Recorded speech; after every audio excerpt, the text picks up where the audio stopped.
Hello friends, welcome to let's snap exams. आज इस video में हम देखेंगे जेरेमी बेंथम के उपयोगितावाद का सिद्धांत। जेरेमी बेंथम के सभी राजनीतिक विचार उपयोगितावाद पर निर्भर हैं, उपयोगितावाद से संबंधित हैं। उपयोगितावाद औद्योगिक क्रांति के उपरांत विकसित होने वाले ब्रिटिश राजनीतिक चिंतन की देन है।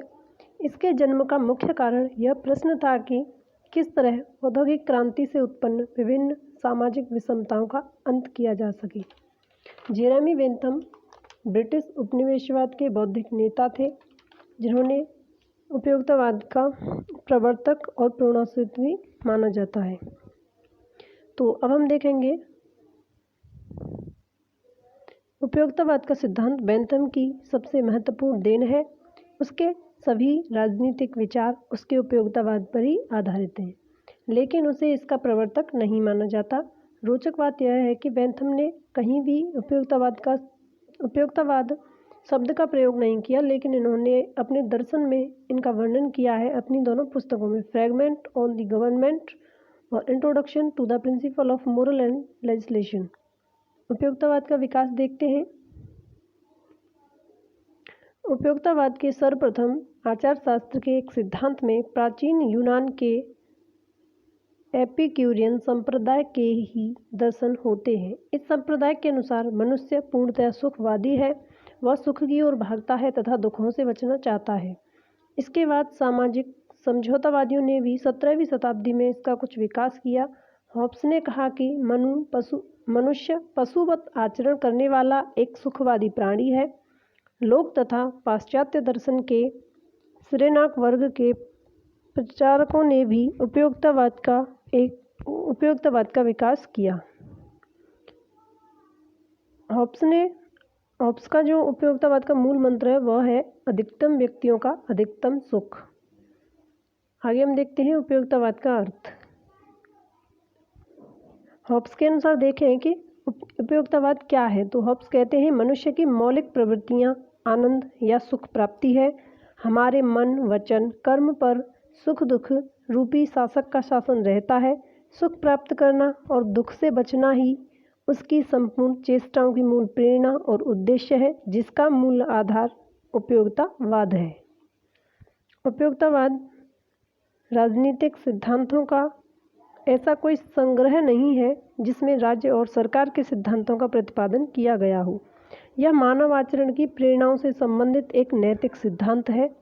उपयोगितावाद 18वीं शताब्दी के आदर्शवाद के विरुद्ध एक प्रतिक्रिया है जो इंद्रियानुभववाद की स्थापना करता है। उपयोगितावादियों की दृष्टि में उपयोगितावाद का अर्थ अधिकतम लोगों का अधिकतम सुख है। इसका अर्थ किसी वस्तु का वह गुण जो लाभ, सुविधा, आनंद, भलाई प्रदान करता है तथा अनिष्ट, कष्ट, बुराई, दुख को पैदा होने से रोकता है। बेंथम ने कहा है कि उपयोगितावाद किसी कार्य या वस्तु का वह गुण है जिससे सुखों की प्राप्ति और दुखों का निवारण होता है। आप इस डेफिनेशन को याद कर लें, क्योंकि इस तरह से डेफिनेशन लिखने से एग्जाम में अच्छा प्रभाव पड़ता है।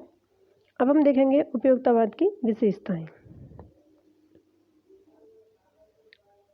पहली विशेषता है सुख और दुख पर आधारित। बेंथम का उपयोगितावाद, जितना भी बेंथम ने अपने विचार दिए हैं, राजनीतिक हों, कानूनी हों, उसमें सब उपयोगितावाद से संबंधित हैं।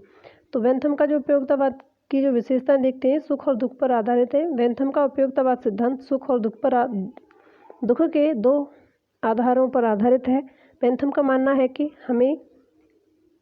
जो कार्य हमें सुख देता है उपयोगी है तथा जो कार्य हमें दुख पहुंचाता है वह उपयोगी नहीं है। बेंथम का मानना है कि प्रकृति ने मनुष्य को सुख दुख की दो शक्तियों के अधीन रखा है। यही शक्तियां हमें बांधती हैं मनुष्य को क्या करना चाहिए और क्या नहीं। दूसरा है सुख की प्राप्ति और दुख का निवारण। बेंथम का मत है कि जो वस्तु सुख प्रदान करती है वह अच्छी और उपयोगी है, और जो वस्तु मनुष्य को दुख प्रदान करती है वह अनुपयोगी है। मानव के समस्त कार्यों की कसौटी उपयोगितावाद है।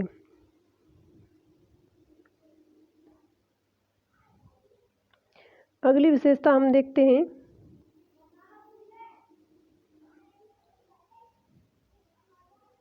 दुख के स्रोत। बेंथम ने सुख दुख के 4 स्रोत बताए हैं। पहले हैं धर्म, दूसरे हैं राजनीति, तीसरा है नैतिकता और चौथा है भौतिक। धार्मिक सुख धर्म में आस्था रखने से, धार्मिक व्यवस्था को स्वीकार करने से प्राप्त होते हैं, जैसे कुंभ के मेले में स्नान करना। राजनीतिक सुख राज्य की नीतियों व कार्यों को करने से प्राप्त होते हैं, जैसे सरकार द्वारा धर्मनिरपेक्ष नीति का पालन करना। और जो नैतिक सुख होते हैं उसे करके नैतिक आचरण, जो नैतिक सुख है वह नैतिक आचरण से प्राप्त होते हैं, जैसे दूसरों की सहायता करना। और तीसरे हैं भौतिक सुख। भौतिक सुख प्राकृतिक वस्तुओं से प्राप्त होते हैं, जैसे संतुलित वर्षा का होना सभी को सुख प्रदान करता है। अगली विशेषता हम देखते हैं सुखवादी मापक यंत्र। बेंथम का विचार है कि सुख दुख को तुलना के आधार पर परखा जा सकता है। बेंथम ने सुख दुख के मापन की जो पद्धति सुझाई है उसे सुखवादी मापक यंत्र का नाम दिया गया है। बेंथम का मानना है कि सुख दुख का गणित के सहारे परिमाणिक नापतोल संभव है। बेंथम ने स्पष्ट किया है कि जो सुख तीव्र है वह अधिक समय तक टिका रहता है, कम तीव्र कम समय तक रहते हैं। निश्चित सुख अनिश्चित की तुलना से अधिक मात्रा वाला होता है। आगे हम देखते हैं राज्य का उद्देश्य अधिकतम लोगों का अधिकतम सुख है। बेंथम के अनुसार राज्य के वे कार्य ही उपयोगी हैं जो व्यक्तियों को लाभ पहुंचाते हैं। सभी व्यक्ति राज्य के आदर्शों का पालन इसीलिए करते हैं क्योंकि वे उनके लिए उपयोगी हैं। राज्य का उद्देश्य किसी एक व्यक्ति को सुख प्रदान करना नहीं है, बल्कि अधिक से अधिक व्यक्तियों को सुख प्रदान करना है। इसलिए बेंथम ने कहा है कि व्यक्ति को अधिक से अधिक लोगों के कल्याण में राज्य को सहयोग देना चाहिए। हम अगली विशेषता देखते हैं अनुशस्तियों का सिद्धांत। बेंथम का मानना है कि व्यक्तियों के अधिकतम सुख तथा व्यक्तियों के अधिकतम सुख के मध्य संघर्ष की संभावना को देखते हुए व्यक्ति पर अंकुश लगाना आवश्यक होता है, ताकि वह दूसरों के सुख को कोई हानि नहीं पहुंचा सके। इसलिए दूसरों के सुखों का ध्यान रखने में व्यक्ति को प्रेरित करने के लिए कुछ अनुशस्तियाँ की आवश्यकता पड़ती है। सुख की अनुशस्तियाँ शारीरिक, नैतिक, धार्मिक, राजनीतिक 4 प्रकार की होती हैं। अब हम देखते हैं उपयोगितावाद की आलोचना। बेंथम ने उपयोगितावाद के सिद्धांत को सरल और सुबोध बनाने का इतना अधिक प्रयास किया कि इस सिद्धांत में अनेक दोष उत्पन्न हो गए हैं। तो वो दोष हम देखते हैं। पहला है मौलिकता का अभाव। इस सिद्धांत में बेंथम की मौलिक देन नहीं है। बेंथम ने प्रिस्टले के विचारों को ही नया रूप देने का प्रयास किया है। बेंथम ने भी प्रिस्टले के ही विचारों को उधार लिया है कि राज्य का उद्देश्य अधिकतम लोगों का अधिकतम सुख प्रदान करना है। दूसरा देखते हैं अमनोवैज्ञानिक सिद्धांत। बेंथम ने मानव प्रकृति को कोरा सुखवादी माना है। उसके अनुसार मनुष्य घोर स्वार्थी और अपने सुख के लिए प्रयास करने वाली प्राणी है, किंतु सत्य तो यह है कि मनुष्य स्वार्थी न होकर परोपकारी भी है। वह दूसरों के लिए भी जीवन जीते हैं। अगली आलोचना देखते हैं स्पष्टता का अभाव। बेंथम ने सब कार्यों का आधार अधिकतम संख्या के अधिकतम सुख के विचार को माना है। बेंथम ने यह स्पष्ट नहीं किया है कि प्रधानता व्यक्तियों की संख्या को दी जाएगी या सुख की मात्रा को। उदाहरण के लिए हम मान लें कि कानून बनाने से 10 मिल मालिकों में से प्रत्येक को 1000 रुपये का लाभ होता है, किंतु मजदूरों की मजदूरी में 2 रुपये प्रति मजदूरी के हिसाब से 1000 मजदूरों को 2000 रुपये की हानि होती है। मालिकों को कुल 10,000 रुपये का लाभ होता है। इसमें देखा जाए कि 10 मालिकों का लाभ 1000 मजदूरों की हानि से अधिक है। तो इसमें कोई भी चीज़ स्पष्ट नहीं है कि किस व्यक्ति को कितना लाभ होगा या किसको कितना सुख होगा, लेकिन इन्होंने बात की है कि अधिकतम व्यक्तियों का अधिकतम सुख। हम अगली आलोचना देखते हैं सुखवादी मान्यता दोषपूर्ण है। बेंथम केवल सुख को ही मानवीय क्रियाओं का एकमात्र कारण मानते हैं। आलोचकों का कहना है कि यदि संसार में केवल मात्र सुख को ही प्रेरक मान लिया जाए तो सुखों की प्राप्ति की होड़ लग जाएगी। इससे कर्तव्य व स्वार्थ का संघर्ष समाप्त हो जाएगा। आगे देखते हैं सुखवादी मापक यंत्र दोषपूर्ण है। बेंथम द्वारा बताई गई इस विधि से सुखों का मात्रा को ही सही ढंग से मापना असंभव है। बेंथम ने सुख मापन के विभिन्न तत्वों की तुलना करने का मूल्यांकन करने की निश्चित पद्धति नहीं बताई है। इसकी हम अगली आलोचना देखते हैं नैतिकता की उपेक्षा। बेंथम ने केवल भौतिक सुखों के आधार पर अपना सिद्धांत खड़ा किया है। उसने सुख को ही जीवन का चरम लक्ष्य माना है। उसकी दृष्टि में उच्च नैतिक भावना, अंतःकरण, धर्म अधर्म का कोई महत्व नहीं है। आगे देखते हैं शासन विषयक सिद्धांत।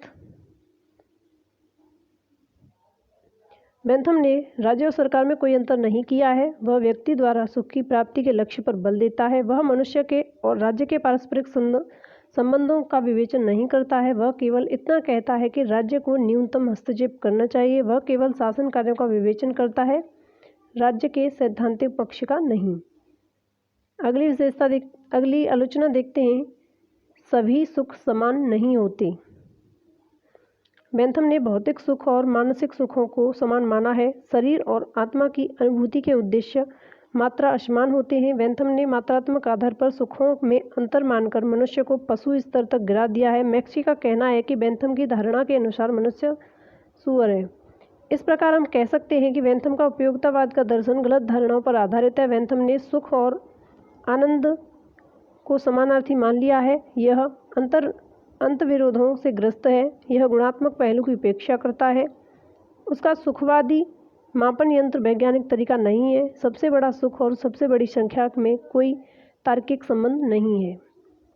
तो दोस्तों, आपको बेंथम का ये उपयोगितावादी सिद्धांत, आपको ये वीडियो अच्छी लगी है तो इसे लाइक करें, शेयर करें और हमारे चैनल को सब्सक्राइब करें। Thank you.